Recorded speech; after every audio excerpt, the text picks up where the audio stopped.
السلام علیکم ورحمت الله وبرکاتو. دوستانو دا ویډیو ضرور وګورئ، بیا د سره خبرې کوم. په سعودي عرب چې کوم کسان ممنوع دي په سعودي عرب نه ول ریکارډ هم ختمو دا غزي دغه مشتری ان شاء الله. بسم الله الرحمن الرحیم.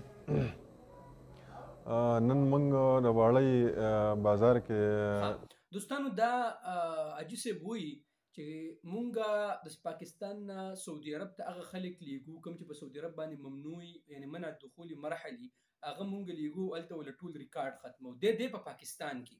ګورئ دوستانو، زما د دې ویډیو هرګز دا مقصد نه دی چې زه تاسو ته دغه زما د دې ویډیو مقصد دا دی چې تاسو تاوان ونه شي. او ګوره تاسو ته په دې سکرین باندې ښکاري دا ماته پرون د کشمیر یو ملګري میسج کړی دا راته رالیږلی په دې سکرین ورته ګورئ.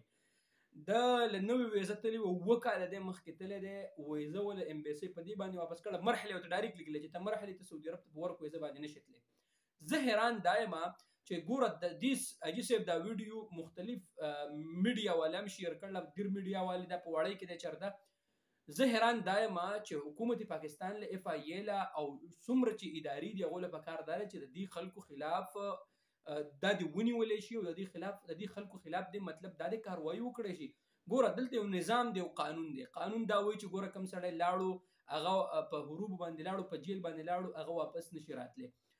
دا اوس وایي ګوره دا د خلکو نقصان وکړي، د مسافرو غریبانانو نقصان وکړي، په لکاو ریاله دی نقصان وکړي او پیسې ترې واخلي او بیا خو د مسافر خو غریبانان ساده خلک دی پیسې ول ورکړي بیا یې اډو پته نه لګي. نو زما ورونو دا کم ایجنټان چې په پاکستان کې نن سبا تاسو ته دا دغه درکوي چې یاره مونږ له دومره پیسې راکوي او مونږ به دلته ریکارډ ختم کوو. دا څنګه ریکارډ ختمې؟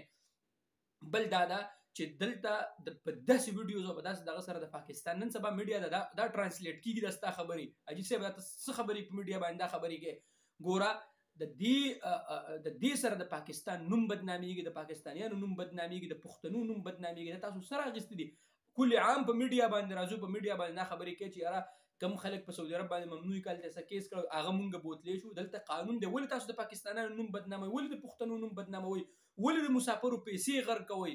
دا غریبانان خو چې دلته مطلب دا دی که هغه راځي او ته ولې دغه کوم دغه نه خو ته کم از کم 14 لکه روپۍ به دې اخلي نو هغه خو دغه سره یي نه نو به ولې یا پټۍ خرڅوي یا به ولې کور خرڅوي یا به ولې پلاټ خرڅوي یا به ولې دوکان خرڅوي.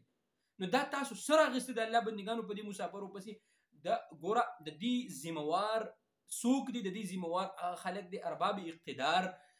دغه ضلعي انتظامیې له پکار دا دی چې د دې خلاف دا کوم ایجنسي چې کولاو شوي دی داسې ویډیوز خلک کوي پکار دا دی چې د دې خلکو مخنیوی وشي، د دوی نه تپوس وکړی شي چې بهي ته په کومه مثال په طور زه تاسو ته یو وایم یو کس په پاکستان باندې ممنوع دی او دلته بل یو کس ویډیو کوي چې یاره مطلب دا دی ما له دومره پیسې راکړه زه به دی به پاکستان ته زه په هره طریقه باندې اړوم. نو چې د هغه ځای ګورمنټ خبر شي څه به وایي؟ لہذا د پاکستانیانو نوم مه بدناموئ. سعودي عرب کې نظام دی، قانون دی، د قانون احترام وکړئ. کوم ملګري چې داسې ویډیوز ګوري دا دوکهبازان دي، د دې خلکو په خبرو کې مه راځئ. او تاسو دا ماته د کشمیر د ملګري ټلیفون چې زه 2 کاله تللی یم 2 کاله زما وشو چې زه تللی یم لیکن زما ویزه راغلي وه کفیل راپسې ویزه هم رالیږلې وه لیکن زه یې واپس کړم په دې باندې چې ته مرحلې ته نشې تللی. باقي دوستانو زما تاسو صرف خبر در رسولو پویولو چې صرف تاسو پوه شئ، نوره مرضي ستاسو ده. دوکهبازانو نه ځان